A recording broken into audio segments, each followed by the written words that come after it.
Parler de transition écologique, c'est évoquer la voiture électrique, symbole de cette transition et preuve qu'elle est en route. Pourtant, elle reste bien timide, avec moins de 230 millions de voitures en 2030, bien loin de remplacer le parc existant. Mais est-ce utile et réalisable? C'est que les obstacles ne manquent pas. La batterie doit être de capacité raisonnable, soit des voitures pas trop lourdes, sinon l'intérêt environnemental face à un véhicule thermique comparable n'est pas garanti, prévient un rapport de l'ADEME. Les SUV, beaucoup trop lourds, et principal vecteur de développement des ventes, ne plaident pas pour le respect de cette contrainte. Au niveau de l'impact carbone, il faut préciser son périmètre. Le rapport de l'ADEME parle de la durée de vie du véhicule, mais reste très vague sur ce qu'il faut entendre par là. Cette durée inclut-elle toutes les émissions, de la production à l'extraction de ressources naturelles indispensables jusqu'au recyclage?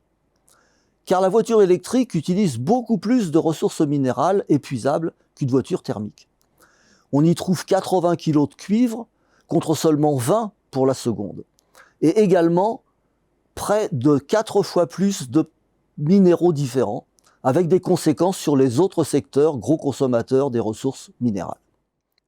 Et il y a la question de l'électricité, qui est une énergie secondaire et doit être produite pour l'instant surtout à base de fossiles au niveau mondial, ce qui relativise sérieusement la référence à une transition en marche. Pour résumer, un développement de la voiture électrique encore très timide, de fortes incertitudes sur son impact global en émissions, sur le cycle de vie complet et en utilisation de ressources. Alors pourquoi occupe-t-elle tant le devant de la scène dans la transition écologique?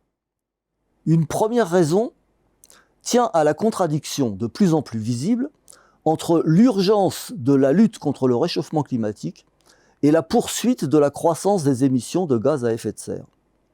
Car les faits sont têtus. Les émissions globales de gaz à effet de serre augmentent. Devant cette inefficacité criante, les politiques développent des éléments de langage pour répondre à l'urgence.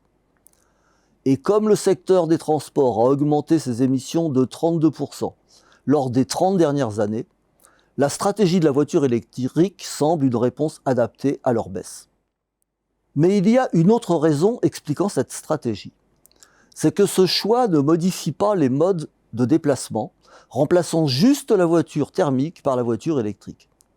Et quand on sait l'importance de la voiture individuelle dans les choix de mobilité et comme marqueur social de réussite, on peut comprendre que de tenter de définir une politique de mobilité différente, qui développe en priorité les transports en commun et désincite à prendre sa voiture, heurte de plein fouet nos comportements de déplacement. Car cette politique implique de repenser complètement l'aménagement du territoire, notamment en rapprochant les centres d'emploi des lieux d'habitation et en les implantant le long de transports en commun performants. C'est tourner le dos à la logique qui a vu la construction des villes nouvelles, éloignant l'emploi des habitations au prix d'une impossibilité à construire un système de transport en commun performant, rendant obligatoire l'usage de la voiture individuelle pour aller travailler, pour les loisirs ou le ravitaillement.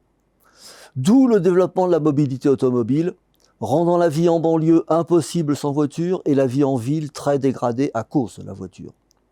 Bien sûr, cette politique de réaménagement du territoire sera sans doute critiquée par la plupart, tant elle viendrait à l'encontre d'un symbole aussi important que la voiture individuelle, vécue comme le prolongement du domicile et pour beaucoup, marqueur de la liberté personnelle de déplacement. On retrouve la contradiction classique du réchauffement climatique, des gains lointains et des coûts immédiats. Il est alors urgent d'attendre, en prônant le changement pour que rien ne change. Une stratégie au sens propre réactionnaire.